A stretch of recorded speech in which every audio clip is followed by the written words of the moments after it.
არასასიამოვნო ფაქტიც იყო, რომ მეც სკანდალათაც იქცა, როდესაც ბრალდება წაგიყენეს ისეთი, რომელიც შენ არ დაგიმსახურებია, ხო?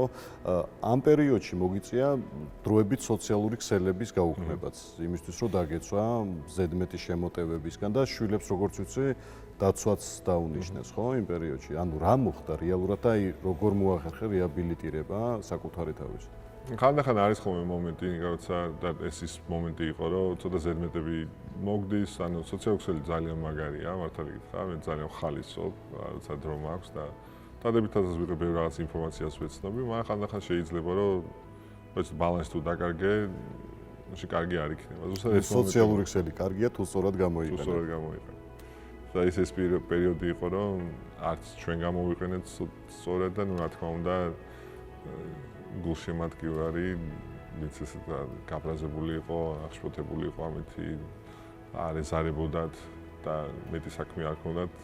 და იყო მუქარებიც იყო, კი და ისე პირველი გამოცდილება იყო ჩვენი ესეთი გამოცდილება პირველად მოხდა ესეთი სიტუაცია, რომ ჩავარდით კლიანი ოჯახი და მაშინ სამწუხაროდ ისე დაემთხვა, რომ ნუ სამი შვილი ყავდათ, იკაოსულად იყო მეოთხეს ველოდებოდით და ძალიან ცუდ დროს მოხდა ეს ყველაფერი რა და ცუდად არასწორად მიუდექი ჩვენს, რომ ძალიან გულთან ახლოს მივიტანე და თუ ამდენი დრო გაქვს ადამიანს, რომ წერო დღეში ერთი 10 სტატუსი დაწერო, ესე იგი არასწორი ცხოვრება ცხოვრობ ჩემი გამოსახედიდან, იცი? ამდენი დრო ადამიანს არ უნდა ქონდეს.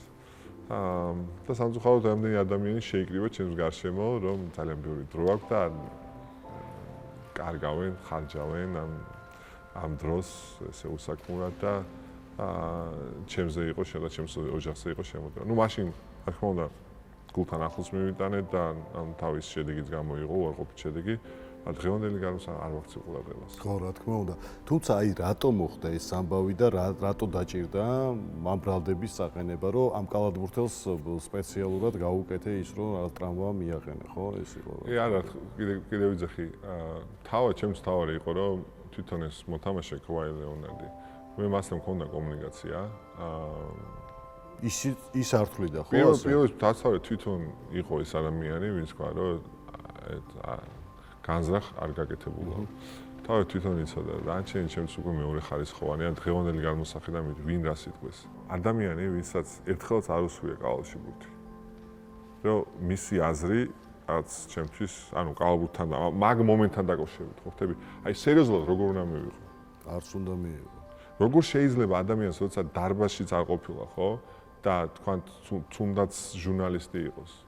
და მოედანზე ფეხი არ დაუდგია და იმ ჟურნალისტის დაწერილი მივიღო სერიოზულად. აი, ეს ყველაფერი არის შოუ კიდე ვიძახი რა. ანუ ხო, ანუ მე ძალიან კარგად მესმის დღევანდელ სამყაროში თუ რა ხდება.